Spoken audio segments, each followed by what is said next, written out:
So the point of this video is to talk about what it was like before and what it's like now. I used to smoke a lot of weed. It was a big mess in my life. All my money went to weed. Even when I didn't have money, I would link up with guys that smoked weed just so I could smoke weed with them and smoke free. It was a sad life. Um, I was such a mess physically, mentally, emotionally. It wasn't worth what came with it. You link up with random people, you don't know how they're going to react. You don't want a stranger touching up your thigh or making you feel uncomfortable because that's going to fuck with your energy and it's just not worth it. It's not worth your time as well. Because what you give your time to is very, very crucial. You cannot get that time back, right? It's just as important, if not more important than money. So for me, now, like my day, it constitutes of waking up, making myself a coffee, having a plate of food, enjoying my food and my coffee and my juice without having to spark up a spliff beforehand and after, and actually genuinely getting to enjoy my food and not feeling like a slave to weed anymore, because that's what I was. I was a slave to weed. I couldn't do anything in my life without having to smoke. That's how bad it became for me. That's how unmanageable it became for me. I put weed in front above everything. If I had to go to a job, you best believe I was getting high on my way there. Of course I'm going to smell like weed when I get there. Of course I'm going to get fired. It's just inevitable. And then when I worked from home, all I did was smoke weed from home. I smoked in the morning before my 8 a.m. shift. I smoked at 7:42. Then I took my break at 9:30. I smoked at 9:30. Then I took my break at 12. I smoked a couple spliffs at 12, wearing that same smoke jacket and thinking that everyone else smokes weed, so this is normal. Nope. That was me tricking myself and telling myself that everybody around me smokes weed. This is not true. Not everybody around me smokes weed. It's just that not everybody smokes weed. It's just the people that I chose to surround myself with were smoking weed. Now I get to live my life like not being a slave to something, and it's the most freeing thing I've ever experienced in my life. Addiction is a real thing, you guys. A lot of people that are going to watch this are going to be like, yeah, I have an addiction, but I don't speak up about it online. And I can't believe this girl's actually talking about this online, because I want to tell you that it is real. You are not alone. Even though it may feel like you're alone because everyone wants to act like they're perfect, picture perfect on Instagram, and there's nothing wrong with what they're doing. And oh, it's just weed. Like every single freaking weed head says that. Everybody that smokes weed says that's the first line in the book. It's just weed. It grew from earth. So did fucking heroin. Does that mean you're gonna pick up and fucking use heroin? No. You know? And don't try to convince yourself and tell yourself that everybody smokes weed. It's normal. It's okay. No. Don't do that to yourself. But yeah, it's not just about the money that I saved. It's about the time that I saved as well, because I actually get to like focus on things that mattered to me in my life now. I get to spend time with my family without them looking at me with disgust, because I would have to go to the garage and smoke weed. I couldn't even go to a family function without having to smoke weed. My sister didn't even want me around her kids because I couldn't go 2-3 hours without smoking weed, let alone an hour, let alone a day. I just couldn't. I had to spark up, especially once I was introduced to grub. Oh my God. I'm gone now. I freaking burn up the grubba, crush it, put it in my spliff. I used to put half of my spliff as grubba, and then it would just fuck up my throat. Like right now, my throat's getting better. Before, my throat, I didn't even have a throat. My throat came out like this. It was disgusting. And I'm 9 months sober now, and oh my God, I'm able to freaking go on the treadmill and freaking run. And not only was the weed affecting my lungs, my chest, it was affecting my back, of course, my mind. I couldn't run anymore. And when I used to go to the gym, I would smoke before the gym, then go take a break, smoke, and then come back. I was a smoker. I couldn't even make content without smoking weed. I'd roll back to back to back to back spliffs until I got so stoned that I'm like, okay, I gotta take a break. Lay down, because that's all I could do after. Just lay down. There's nothing else I could do. I had to lay down. Probably pass out. Wake up and do it all over again. You know. Anyways, you guys, I'm so happy that I'm not there. I'm not there anymore, and I'm sober, and I'm not freaking using anymore. And it's very scary, and it's scary because you don't want to, it's a very cunning, addiction is a very cunning disease. You could be out with friends, and all it takes is just that one moment, that slip up, to think that, oh, I'm okay, I've been sober now for 9 months, I can have a spliff. Even the fact that I took a couple drinks, I took a couple shots. Recently I went to a bar and I had a couple shots. Till this day, I kind of feel like regret. Why? Because it did nothing good for me. Like I took a shot to get rid of my inhibitions, but I didn't have to take a shot to get rid of my inhibitions. I could have just danced and had a good time. But it's because the people that I were with were looking at me like, oh, what? Oh, they feel awkward that I wasn't drinking. First of all, you should never feel like that when you're with people. People should never make you feel like there's something wrong with you for drinking. You're with the wrong crowd. You know, after like the fourth, fifth shot, because that's the thing, I could never take one shot. I had to take like 6, 7, 8. That's my addiction talking. And right now, because my heart and my soul is full of fire right now and passion, I contacted my engineer and I was like, listen, I need to get into the studio. And the downfall of me right now is like, I may not have, I like right now, kind of financially, it's kind of tough for me. My rent doubled, and like I'm like right now, anyway, I don't really want to talk about that stuff, but I had to go to the studio so badly by any means, because it's now my new outlet, and it's a healthy outlet. Going on the treadmill and running is a healthy outlet. I was afraid, I was scared to make that push and get on the treadmill and run. I'd go to the gym and I wouldn't really up my cardio, whereas before I used to. Mind you, when I was 18, I was a freaking runner. I ran every day around the block. Right now, it's like the goal would be like, even if I could just run around the block, it'd be amazing. And there's no excuse. I live in downtown Toronto. I have so much sightseeing I could do while I run in different areas. I just need that push. And for me, I got that push online from people that were getting at me. So it's what you do with it, right? But I'm not saying that being bullied online is the way to go about it, but um, it depends on how you look at it. At the end of the day, it's social media. You don't know these people in real life. They don't know you. Um, who really knows if you're ever gonna link up in real life anyway? It's social media. So you take what you want from it.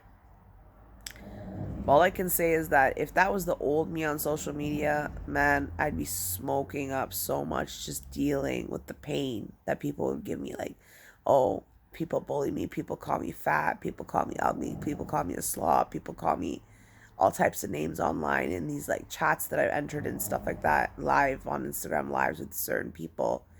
And I could easily see myself in the past just, fuck this, I'm sparking up a spliff. I need to go outside and think.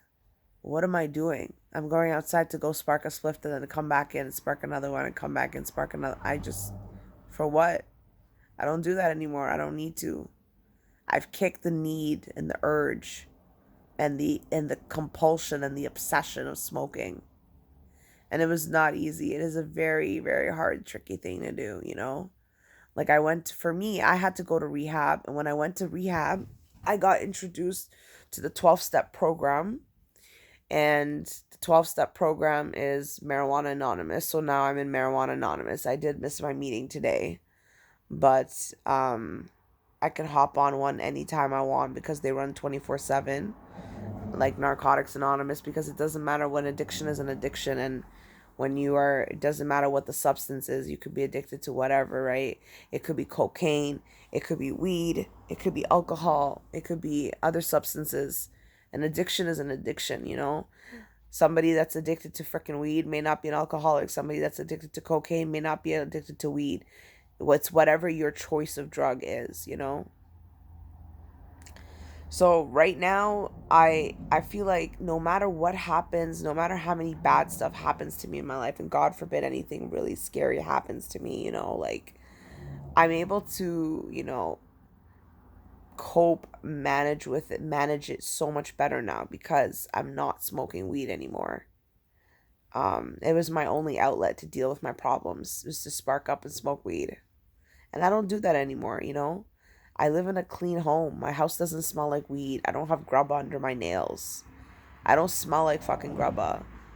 You know, my clothes don't have roaches in it. You know, like, oh my God, just all the disgusting, disgusting, filthy, filthy things that came with the habit of smoking weed. I don't have that anymore. I don't have pieces of paper lingering around in my house that have freaking weed in it.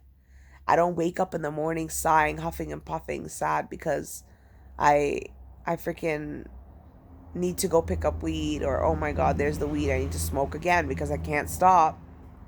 Oh my God, I need to smoke again because I can't stop. Oh my God, here I am rolling up another spliff because I can't stop and I don't know what else to do with my time. I might as well just go smoke. It's the only thing I have that makes me happy. Like, no. Wow. I beat that. Wow. Do you know how strong I am? I could cry right now. Cry from happiness because I am so happy that I beat this addiction. And the thing is it's like I said, because it's so cunning, and it's a cunning, baffling fucking addiction. Addiction is a crazy, crazy thing. You can trick yourself, you trick your own mind, right? Thinking that you're okay and you can smoke again. And I have to be careful. I don't ever want to touch it ever again in my life because the misery that I would get from touching it again, feeling so bad for myself. Like, why did I do it after I did it? I don't want to feel that. I felt it with alcohol, even though I'm not a freaking alcoholic. I felt freaking depressed. Like, why did I have those shots? It's like I wanted to feel what it would feel like after I had shots of alcohol, and I felt like fucking shit. My head was fucking killing me. I was like, this is not fucking fun. Poisoning yourself is not fun.